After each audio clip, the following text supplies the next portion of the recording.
All right, on this one, we are asked to find all the trigonometric ratios, so all 6 of them. That's sine, cosine, tangent, cosecant, secant, and cotangent. And on this one, we're not provided anything but one ratio, so we have to find all the others. So let's do that. First of all, we have to know what tangent is, and tangent is the opposite side divided by the adjacent side. So it really, really helps me on this to draw a triangle. Okay, so when I draw the triangle, of course, I've got theta here, right? This is my theta. And so I know the opposite side and I know the adjacent side. So the opposite side is 1 and the adjacent side is 3. I do not know this hypotenuse.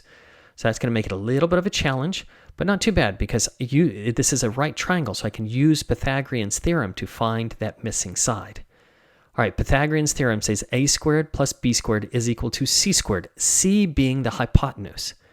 Okay, and I know a and b, right, 3 and 1, and it doesn't matter what order you write those in, but 3 squared plus 1 squared is equal to c squared. So 3 squared is 9, 1 squared is 1, equals c squared, so 9 plus 1 is 10.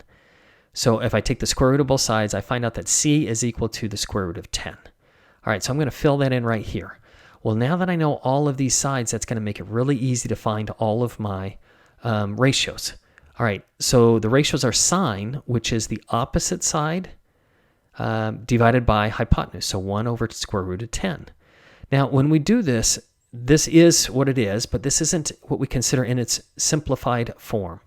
So we cannot have the square root of 10 on the bottom. We can't have an irrational number on the bottom.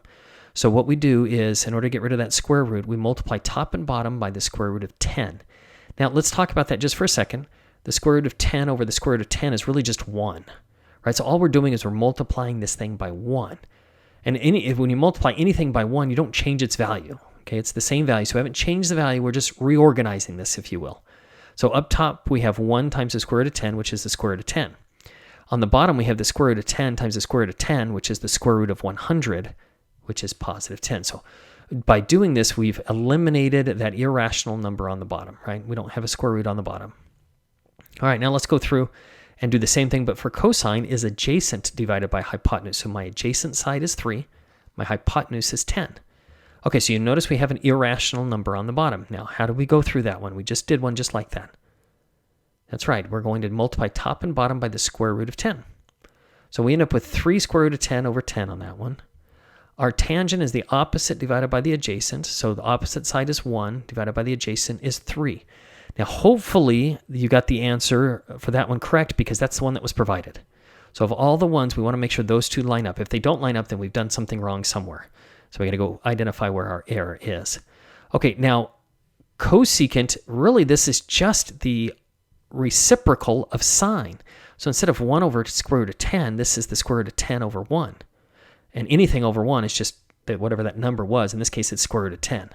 So this one is equal to the square root of 10. Perfect, we're done with that one. For the secant, it is the reciprocal of cosine. So instead of 3 over square root of 10, it's going to be square root of 10 over 3. And finally, we have cotangent, which is the reciprocal of tangent. So instead of having opposite over adjacent, it's going to be adjacent over opposite. So 3 divided by 1 is 3. And those are your answers on all of these. First thing we're going to do is draw the triangle. Next, we're going to use Pythagorean's theorem. After that, then we can find each individual ratio.